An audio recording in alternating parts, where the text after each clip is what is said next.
Assalamualaikum warahmatullahi wabarakatuh. Alhamdulillahi rabbil alamin. Wassalatu wassalamu ala asrafil anbiya wal mursalin wa ala alihi wa sahbihi ajma'in, amma ba'du. Yang saya hormati, yang saya banggakan para sesepuh, bini sepuh, para alim ulama, para ibu nyai, para santriwan, santriwati, pimpinan Nahdlatul Ulama, sabanon-banonnya, dan yang saya hormati Bapak Bupati Batang, Bapak Kapolres, Bapak Dandim atau yang mewakili bapak-bapak dari instansi pemerintahan sipil TNI Polri, juga yang saya hormati Pak Camat, Pak Danramil, Pak Kapolsek serta jajarannya, saudara-saudaraku Banser, Ansor, dan yang saya hormati bapak-bapak dari kepala kelurahan atau kepala desa seperangkatnya, panitia penyelenggara dalam berkah bersolawat, hadirin wal hadirat rahimakumullah. Solawat adalah tali silaturahim yang langsung digurui oleh Allah Subhanahu wa ta'ala. Solawat adalah menyambung tali silaturahim antara sesama kita kepada baginda Nabi Sallallahu Alaihi Wasallam, menyambung tali silaturahmi kepada keluarga Nabi, para ummahatil mukminin, para sahabat, dan tali sholawat adalah menyambung antara sesama al-mu'min akhul mu'min, al-muslim akhul muslim. Bila mana seseorang mau memahami yang sebenarnya tentang sholawat, sangat luar biasa. Pendapat makna innallaha wa malaikatahu yusholluna ala nabi. Sholawatnya Allah Ta'ala kepada baginda Nabi diterangkan oleh Ibnu Hajar, Qadil Ayat, dan tokoh-tokoh ulama pendahulu. Maknanya salawatnya Allah Ta'ala adalah rahmah yang disertai ta'dim, makrunatan bita'dim. Rahmat yang disertai Allah Ta'ala mengagungkan kepada baginda Nabi Sallallahu Alaihi Wasallam. Dan sholawatnya para malaikah adalah doa lil ummah. Sedangkan sholawatnya antara kita kepada baginda Nabi Sallallahu Alaihi Wasallam adalah menyambung hubungan kita kepada Rasulullah, tidak di dalam sholawat saja, bahkan sholawat di dalam sholat pun masih terkait sesama kita. Di antaranya kita mengucapkan setiap waktu assalamu alayka ayuhan nabiyyu wa rahmatullahi wa barakatuh. Selain itu, di waktu kita mengucapkan assalamu alayka ayuhan nabiyyu wa rahmatullahi wa barakatuh, seolah-olah Rasulullah di hadapan kita, karena ada kalimah mukhattab istikhdari, kalimah ka alaika, seolah-olah Rasulullah di depannya waktu kita mengucapkan assalamu alayka ayuhan nabiyyu wa rahmatullahi wa barakatuh. Diteruskan assalamu alaina wa ala ibadillahi salihin. Ketika Isra Mi'raj Rasulullah mengucapkan at-tahiyyatul mubarakatus salawatut thayyibatu lillah, Allah Ta'ala menjawab, memberi satu kehormatan kepada baginda Nabi dengan dawuhnya assalamu alaika ayuhan nabiyyu wa rahmatullahi wa barakatuh. Ternyata sholawat itu juga mengandung akhlak, sholawat itu juga mengandung adab. Walaupun di sini mengucapkan Allah Ta'ala kepada Rasul assalamu alaika, tapi pangkat Rasulullah diangkat ayuhan nabiyyu wa rahmatullahi wa barakatuh. Yang kedua, ketika Rasulullah mendapat rahmah barokah dari Allah, Rasulullah masih peduli memikirkan umatnya, maka Rasulullah minta sujud kepada Allah. Disuruh bangun sama Allah Ta'ala, beliau mengatakan, minta sama Allah apa diantaranya? Assalamu alaina wa ala ibadillahi salihin. Diijabah oleh Allah Ta'ala dengan salamu alaina wa ala ibadillahi salihin. Bimbingan kepedulian sudah diterapkan oleh Rasulullah dari semenjak dahulu.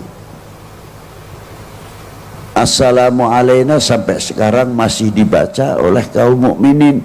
Kita setiap sholat tetap masih membaca assalamu alaina wa ala ibadillahi salihin.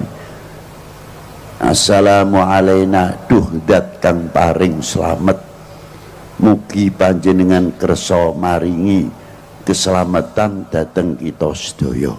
Lu hebat ya. Wa ala ibadillahi salihin kok dipisah? Dongeng assalamu alaina pun dados lafal jamak niku. Tapi bagaimana Rasulullah mengangkat seseorang atau kelompok atau jamaah orang-orang yang soleh, penghargaan tersendiri di sini assalamu alaina wa ala ibadillahi sholihin. Padahal kalimah assalamu alaina sudah jamak. Nah sekarang kita bagaimana cara mengucapkan assalamu alaina wa ala ibadillahi sholihin, sejauh mana kita kepedulian terhadap sesama muslim. Al mu'min akhul mu'min, al muslim akhul muslim. Kalau mengerti makna assalamu alaina wa ala ibadillahi sholihin, insya Allah sesama kita itu tidak akan saling mencemooh atau saling mencaci atau saling menfitnah dan lain sebagainya. Karena apa? Kita selalu mengucapkan assalamu alaina wa ala ibadillahi itulah bersambung hubungan al-ukhuwah ini. Maka pentingnya salawat, kata al-imam Aqadil Iyad ataupun Ibnu Hajar di dalam memaknai Allahumma salli ala Sayyidina Muhammad wa ala ali Sayyidina Muhammad. Makna wa ala ali bukan untuk keluarga saja, tapi di dalam maqamati doa wa ala ali ay ummah Sayyidina Muhammad sallallahu alaihi wasallam. Jadi kalau kita membaca wa ala ali, semua umat masuk di dalam kalimah wa ala ali Sayyidina Muhammad. Konsekuensinya sekarang yang penting. Kalau Rasulullah sudah mendoakan begitu luas dengan sholawat, hadits sholawat itu banyak sekali, ratusan. Di dalam kitab Sa'adatud Darain, as-sholat ala sayyidil kaunain, maka kita selaku umat Sayyidina Muhammad, bagian mengucapkan terima kasih kepada Rasulullah adalah dengan membaca sholawat. Mengapa sejauh itu? Apakah Rasulullah memerlukan rahmat dari kita? Ini sebabnya tidak. Walaupun itu doa, Rasulullah sudah kaya rahmat dari Allah Subhanahu wa ta'ala. Tapi mengapa kita masih mendoakan kepada Rasulullah dengan selawat? Artinya itu balik ke kita semuanya. Jadi orang yang membaca sholawat silaturahmi kepada Rasulullah, tapi hikmahnya sholawat kembali kepada penjelawat itu sendiri. Itu hebatnya sholawat kepada baginda Nabi Sallallahu Alaihi Wasallam. Yang kedua, mengucapkan terima kasih. Terima kasih kepada Rasulullah apa diantaranya? Kita tahu iman Islam dari mana? Kalau tidak menjadi umatnya Rasulullah SAW. Dan ketika kita menjadi umatnya Rasulullah, karena tahu kita beriman dengan lahirnya Rasulullah SAW. Sehingga kita bisa membedakan mana yang hak dan mana yang batil, mana yang halal dan mana yang haram, dan mana yang makruh subhat, dan lain sebagainya. Tanpa sebab kita mengenal Rasulullah, mana mungkin kita kenal semuanya itu. Dengan sebab kita kenal sama Rasulullah, kita ngerti taat kepada Allah, taat kepada Rasulnya, taat kepada kedua orang tua, taat kepada pemerintahnya, taat kepada negaranya, dan mengerti hubul watan minal iman. Dan kita mengerti atiullah wa atiur rasul wa ulil amri minkum. Sampai kita mengerti ala inna awliya Allah la khaufun alaihim wa lahum yahzanun alladzina amanu wa kanu yattaqun. Innama yahsyallah min ibadihil ulama. Sebab kita kenal kepada baginda Nabi sallallahu alaihi wasallam. Nah, sejauh mana kita ngerti terima kasih? Tidak cukup kepada Rasulullah sallallahu alaihi wasallam saja, karena kita kenal iman wal Islam sebab turun temurun, artinya dibawa oleh para pewaris Nabi sallallahu alaihi wasallam. Maka pantas Gus Miftah tadi mengatakan dalam hadis yang paling berbahaya, saya paling takut mendengar hadis itu. Bila mana umat ini sudah lari dari ulama, akan tiga perkara akan diturunkan oleh Allah. Yang pertama, yarfa'ullahul barokah, diangkatnya barokah min ma'isyatihi, dari dunia perdagangannya. Kalau sudah berbicara dunia perdagangannya sangat kompleks. Karena apa sekarang mudah dipecah belah menjadi umat? Sebab apa sekarang menjadi bangsa yang mudah dipecah belah? Karena kita jauh dari ulama. Kalau sudah jauh dari ulama, bumi pun ikut panas, bukan manusianya saja yang panas. Dikira apa? Yang mudah dibenturkan. Dulu waktu kecil saya, kebone dewe niku ana alang-alangi tak bakar itu kering setengah mati. Mlepes malah mlepes. Lha saiki aja maneh sing kering, sing ijo dibakar gampang. Bumine padha ae kejabut rahmah, kejabut barokah. Sebab apa? Kita lari dari al ulama. Sebab apa? Di zaman pada waktu oknum pada waktu zaman Bani Umayyah, setelah wafatnya Sayyidina Ali, padahal kurang apa umat pada waktu itu? Kurang nopo umat yang zaman semonten badani Sayyidina Ali. Bani Umayyah hebat luar biasa. Ulama ora kurang. Jago hadis, jago tafsir luar biasa. Wong isih top-top. Ning kenapa apa umure Bani Umayyah ya 100 tahun kurang lebih. Tumbang begitu saja. Padahal sampai kekuasaannya sampai Spanyol pada waktu itu. 350 tahun Islam di Spanyol. Wassalam. Ulama ese akeh. Jamane zaman saiki ulama sing pentolan-pentolan wis akeh diurai neng. Coba. Di zaman Bani Abbas, setelah tumbangnya Bani Umayyah, berapa keturunan baginda Nabi para habaib sing dipotong lehernya, dikejar-kejar, bukan sedikit. Dan ulama-ulama pada waktu itu juga tidak sedikit. Sampai terkenal di zaman Bani Abbas, 1001 malam di Baghdad. Hancur Harun ar-Rasyid. sampai turun temurun. Wassalam. Kerajaan. Karena apa sebabnya? Lari daripada ulama. Kuncinya di situ. Maka saya kagum secara pribadi maupun secara membaca tarikh, sejarah. Ini perlu anak-anak muda. Saya malam ini walaupun sudah malam masih bangga sekali. Kalau orang tua saya tidak nyepelekan, orang tua sudah jelas. Ini yang paling 80% di sini adalah kaula muda.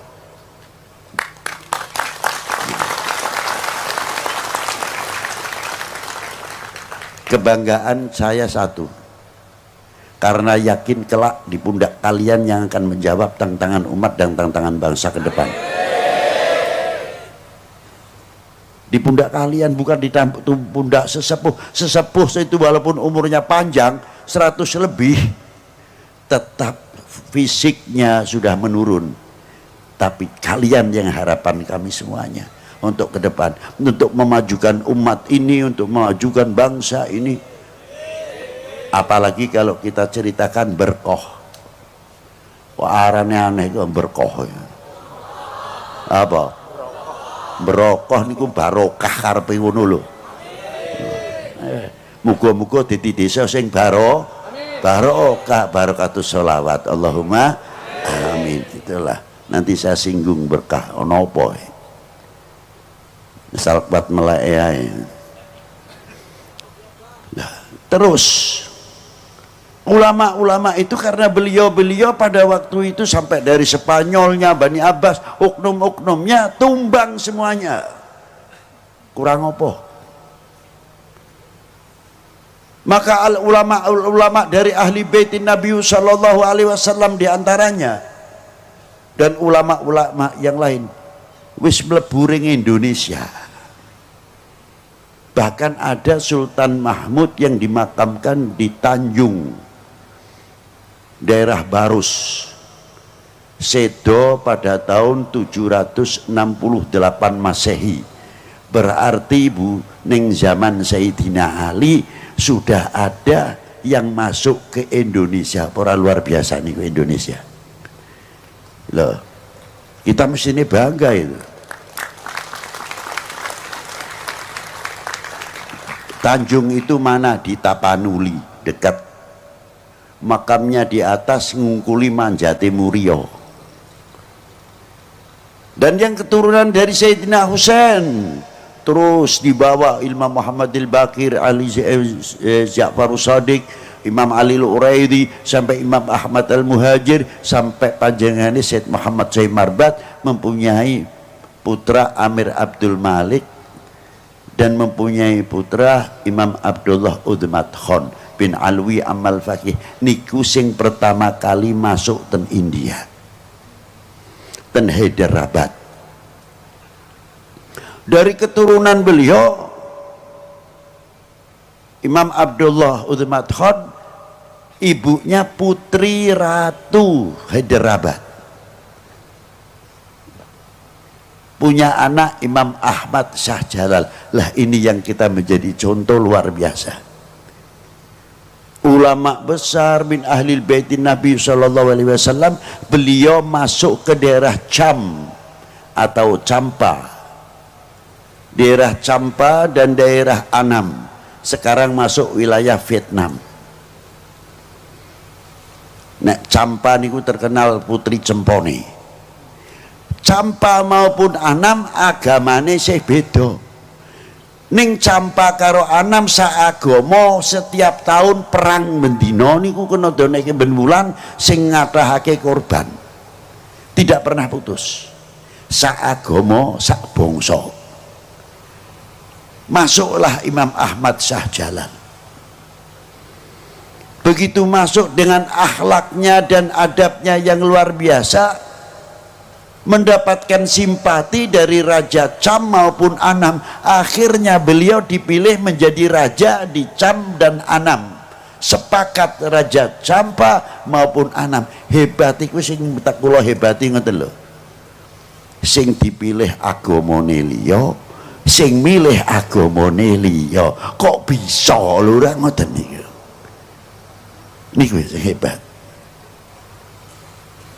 dan itu ditiru oleh wayahipun Imam Ahmad Syahjalal niku putrane Imam Jamaluddin Husain. Imam Jamaluddin Husain itu yang menurunkan para aulia-aulia yang ada di tanah Jawa, mulai Aceh sampai tekan sak piturute niku kathah 90% putra wayahe Al Imam Ahmad Syahjalal. Di antara nih nalika masuk Malik Ibrahim benten Jawi Indonesia niki dan Malik Said Ibrahim Asmara Kondi nggawa Jamaatil Kubra, jumlahe ana sing 200 ana sing 90 pirang kapal, makanya disebut Maulana Maghribi, Maulana Maghribi, Maulana Maghribi.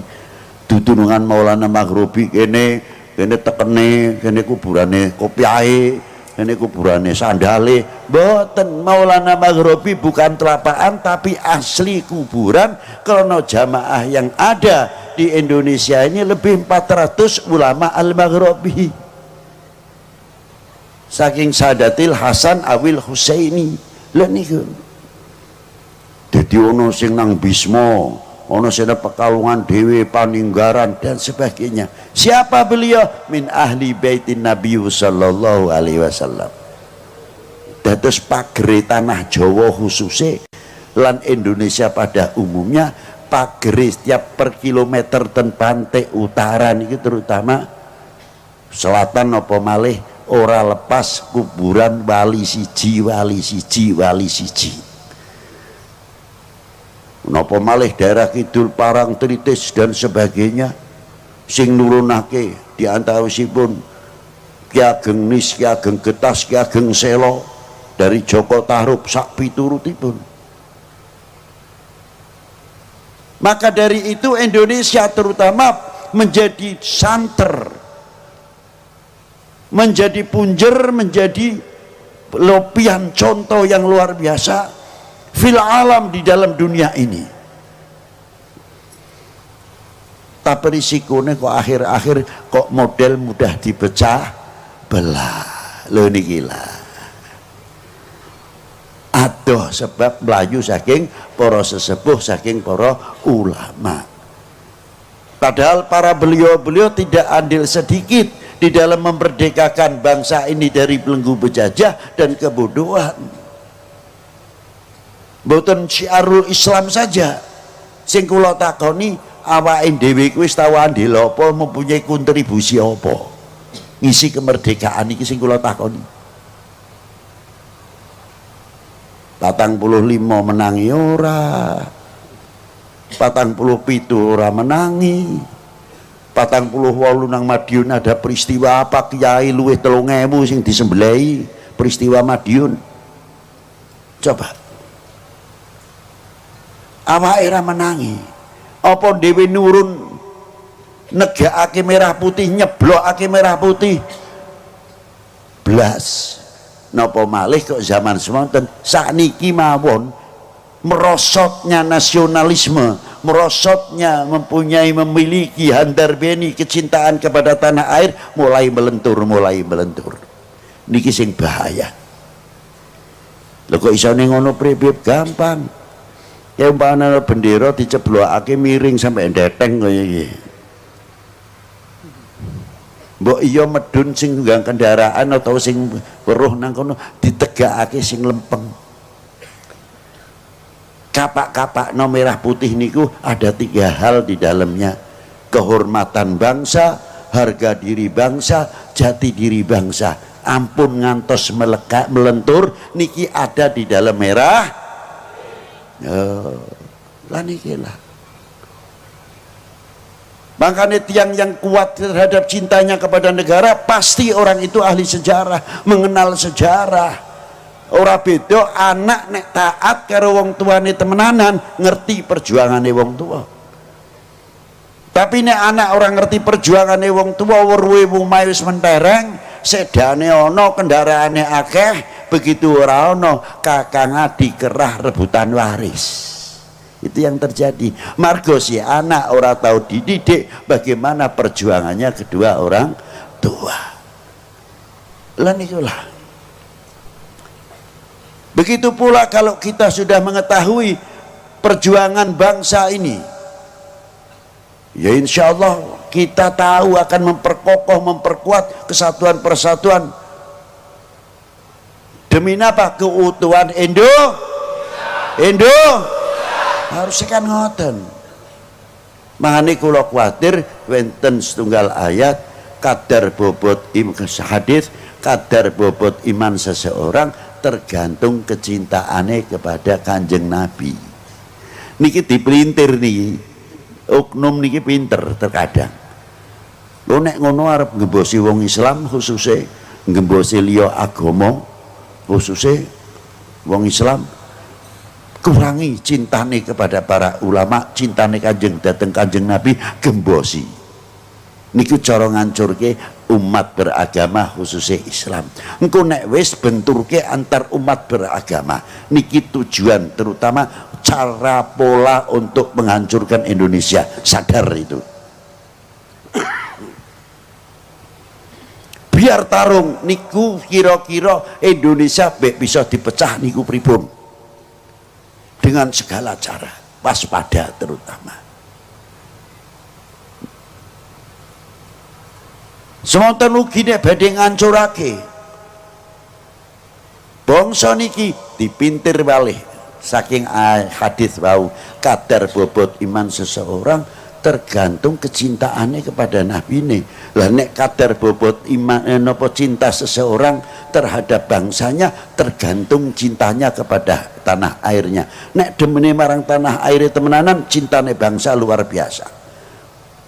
Kalau sudah cinta betul-betul kepada bangsanya, pasti akan menutupi segala kekurangannya. Bukan berarti mengingkari ada kekurangan atau selak, saking ada cara-cara menasehatinya. Tidak bangga menepuk dada kalau membuka aibnya bangsa sendiri. Loh nikulah aku umpamanya dadi oknum ben dikeploki ke luar negeri, hebat.